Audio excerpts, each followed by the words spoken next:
मोहन चुपचाप सुनता रहा। देवराज रुकने वाला नहीं था। और वैसे भी मैं तुम्हारी और पिताजी की देखभाल अपनी कमाई से करता रहा हूँ, इसलिए देखा जाए तो सारी संपत्ति का मालिक तो मैं ही हूँ। भैया मुझे तो कुछ नहीं चाहिए। मैं तो सबसे कहता हूँ कि सब कुछ बड़े भैया का ही है। मेरे आगे मैं खुद एक अंधा आदमी हूँ। जितने दिन जी रहा हूँ। वही तो कह रहा हूँ, सब कुछ मेरा ही है। सीधी बात की एक बात, तुम इस घर से अपनी मर्जी से निकल जाओ, नहीं तो तुम्हें धक्के मार के निकलवाना पड़ेगा और मुझे अच्छा नहीं लगेगा। ये सुनते ही मोहन फूट फूट कर रोने लगा। ठीक है भैया, जब आपको तो मैं इस घर से चला जाऊंगा, लेकिन जाऊंगा कहाँ भैया? कम से कम मेरे रहने की व्यवस्था तो दे दीजिए। मुझे पता था तू जमीन की हिस्सेदारी मांगेगा। अब जब तू मांग ही रहा है तो गांव के बाहर वाला जो पुराना घर है उसे तू ले ले।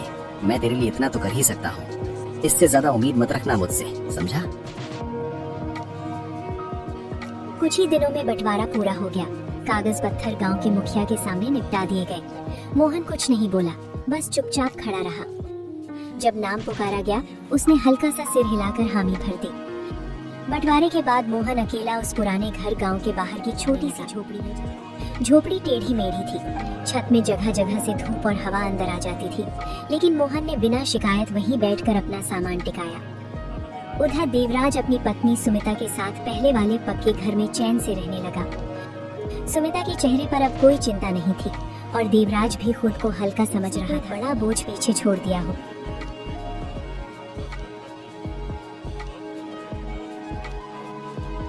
धीरे धीरे एक सप्ताह बीत गया। मोहन अपनी झोपड़ी में अकेला बैठा रहता, कभी दीवार टटोलता, कभी खामोशी सुनता। उसी दौरान एक दिन झोपड़ी के दरवाजे पर किसी के भारी कदमों की। अरे ओ मोहन, बाहर निकल, घर में बैठा पड़ा है कर्जा लेकर। मेरा कर्जा कौन चुकाएगा? कर्ज? कैसा कर्ज मालिक? मैंने तो कोई कर्ज नहीं लिया था। मैं तो अंधा आदमी हूँ, भला मैं क्या करूँगा कर्ज लेकर? अरे तूने नहीं लिया तो तेरे पिताजी ने लिया था, तो मुझे तो नहीं पता है ये बात। देख भाई, तेरे भैया ने तो जमीन अपने पैसे से ली थी और तूने अपने पिताजी का घर लिया है, तो तू ही ना चुकाएगा कर्ज? मालिक, मैं आपका कर्ज कहाँ से चुकाऊंगा? मैं तो जैसे तैसे करके जी रहा हूँ। 2-3 दिन में एक बार खाना बहुत है। मैं आपका कर्ज कहाँ से चुका पाऊंगा? मुझे भी पता है तू नहीं चुका पाएगा, लेकिन इसका इलाज भी मेरे पास है।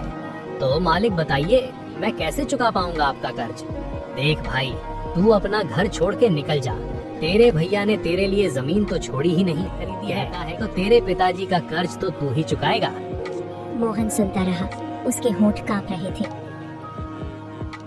तू अंधा है, इस बात का तो मुझे भी दुख है, लेकिन क्या करूं भाई, व्यापार तो व्यापार होता है।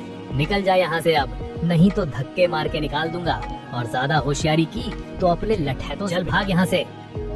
मालिक, लेकिन मैं जाऊंगा कहाँ? मुझे क्या पता तू कहाँ जाएगा? क्या मैंने पूरे गांव का ठेका ले रखा है? मोहन की आंखों से आंसू बह निकले। उसने सिर झुका लिया। ठीक है मालिक, जब मेरे अपने ही मुझे ठुकरा चुके हैं तो गैरों से क्या उम्मीद करूं? धनराज की कठोर बातों के बाद मोहन चुपचाप झोपड़ी से बाहर निकला और जंगल की ओर चल दिया। वो बिना दिशा जाने बस चलता ही रहा। पत्तों की सरसराहट, सूनी पगडंडी और उसके कदमों की धीमी आवाज जंगल में गूंज रही थी। काफी देर बाद वो एक पुरानी अंधेरी गुफा तक पहुंच गया। गुफा के अंदर बैठ गया। चारों ओर सन्नाटा था और उसके आंसू गिरने की आवाज ही सुनाई दे रही थी। हे भगवान, मुझे ऐसा जीवन दिया ही क्यों? जब मेरी आंखें नहीं तो मुझे जीने का क्या फायदा? पहले पिताजी चले गए, फिर भैया ने घर से निकाल दिया। जो थोड़ी बहुत जीने की उम्मीद बची थी उसे साहूकार ने, और मेरी आंखें, वो तो तूने पहले ही छीन रखी है। भगवान, मुझे तूने दिया ही क्या है? मोहन गुफा के अंधेरे में बैठा रो ही रहा था कि अचानक उसे एक मीठी, बिल्कुल साफ आवाज सुनाई दी। क्या हुआ मोहन, तुम क्यों रो रहे हो?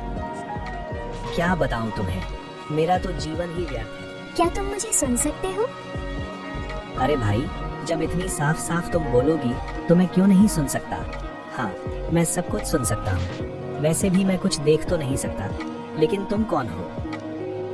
मैं एक पत्थर की मूर्ति हूँ। यहाँ पर जो भी आता है मैं उससे बात करती हूँ। लेकिन मेरी आवाज से